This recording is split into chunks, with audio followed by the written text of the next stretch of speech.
So hello guys, এটা হচ্ছে সকালবেলা আমি নাস্তা খাচ্ছিলাম। আমার মা ডিম পাউরুটি বানিয়েছিল, এটা যদিও খুবই মজা হয়েছিল। তো এবার আমি খাচ্ছি। আমি জাস্ট ব্রাশটা করে এসে খাচ্ছিলাম। আমি না মানে মুখে ফেস ওয়াশ দিইনি বা মুখ ধুইছি শুধু। আমার মুখটা দেখলেই তোমরা বুঝতে পারবা আর কি। তারপরে একদম হালকা রোদ ছিল, দেখে বোঝা যাচ্ছে না, বাট অনেক গরম ছিল। আর দেখো আমাদের গাছে কতগুলো ফুল ফুটেছে। তো আমি একটা ফুল পেরে নিচ্ছিলাম। দেখো ফুলের কালারটা কত সুন্দর, একটা ঘিয়া ঘিয়া কালার আর ভেতরে লাল। জবা ফুলটা কিন্তু খুব সুন্দর দেখতে। তো আমার বাসায় একটাই গাছ আছে, আরেকটা গাছ ছিল কিন্তু ওই ফুলের গাছটা কেটে ফেলা হয়েছে। তো খুবই সুন্দর ছিল। তো দেখতেই পাচ্ছ গাছে অনেকগুলো ফুল ফুটেছিল। শীতের দিনে কিন্তু এতটা ফুল ফোটে না। তো তারপর আমি পড়তে বসেছিলাম, জাস্ট বিজ্ঞান, গণিত আর ইংলিশটাই পড়তেছিলাম। মানে রুটিন করে এক একটা সাবজেক্ট এক এক বেলায় পড়ি, যেহেতু সামনে পরীক্ষা, সব সাবজেক্টকেই সমান প্রায়োরিটি দেওয়া উচিত। তো আমি এখন বিজ্ঞান আর গণিতটা পড়তেছিলাম। তো এবার স্নান করে আসলাম, তারপর আকাশে মুড সুইংস হয়ে বৃষ্টিও নামলো। আমি তো ভেবেছিলাম প্রাইভেটে যেতেই পারবো না, বাট প্রাইভেটে যাওয়ার আগে বৃষ্টিটা অনেক একবারেই ছিল না। তো বৃষ্টি হচ্ছিল, একদম হালকা বৃষ্টি, বাট পরিবেশটা খুব সুন্দর ছিল। আর এখানে মা কাঁকরোলের পুর ভাজা বানিয়েছিল। কাঁকরোলের ভিতরে সর্ষে বাটার পুর দিয়ে ওটাকে চালের গুঁড়োয় ডুবিয়ে ভেজে। তো ভাত, লাল শাক আর কাঁকরোলের পুর ভাজা আর রুই মাছ ছিল। মা এগুলো মাই রান্না করেছিল, বেশ দারুণ হয়েছিল খেতে। ওই এখানে খাচ্ছে, ও বলছিল দারুণ হয়েছে খেতে।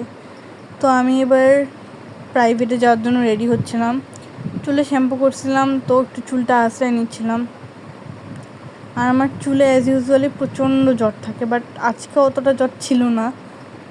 এটা আমার অবশ্যই গুড লাক। তো আমি আস্তে আস্তে চুলটা আঁচড়াচ্ছিলাম। মানে তখন আমার চুল প্রচণ্ড ভেজা।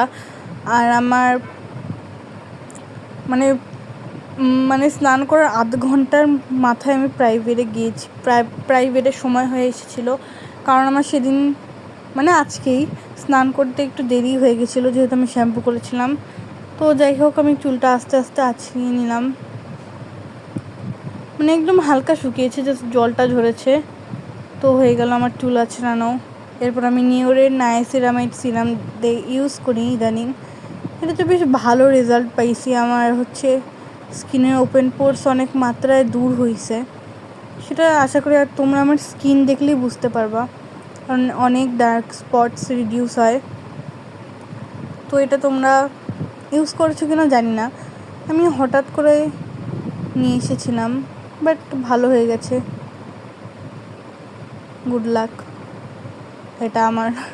তো আমি আস্তে আস্তে দিয়ে দিচ্ছিলাম। আর গরমের কারণে না মুখে কেমন যেন এগুলো ঘামাচির মতো উঠেছিল, আবার কমেও যায়, কখনো উঠে সকালবেলা, আবার রাতের বেলা কমে যায়। গরমের জন্য না প্রচণ্ড বিরক্তিকর লাগে। আর সারাদিন তো মনে করো এসিতে থাকাও সম্ভব না, আমার বাইরেও যেতে হয়, যেমন প্রাইভেট স্কুল। আর কোথাও সেরকম বাইরে যাই না। তো আমি এবার একটা ক্লিপ লাগাই নিব মাথার মধ্যে, কারণ চুলটা একদমই ভেজা, চুল বাঁধা যাবেই না। তো আমি জাস্ট প্যাঁচায় বাঁধে নিই চুলটা, কারণ যেহেতু আমার চুল স্টেপ লেয়ার দেওয়া, সেহেতু আমি যদি নর্মালি বাঁধি আমার সামনে একবারে সব চুল চলে আসে। তো আমি বাঁধে একটু আশ্রয় নিচ্ছিলাম চুলগুলো। তো আমি রেডি হয়ে গেছি।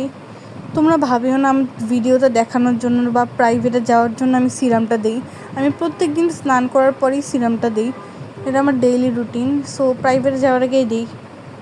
সো আমি রেডি প্রাইভেটে যাওয়ার জন্য।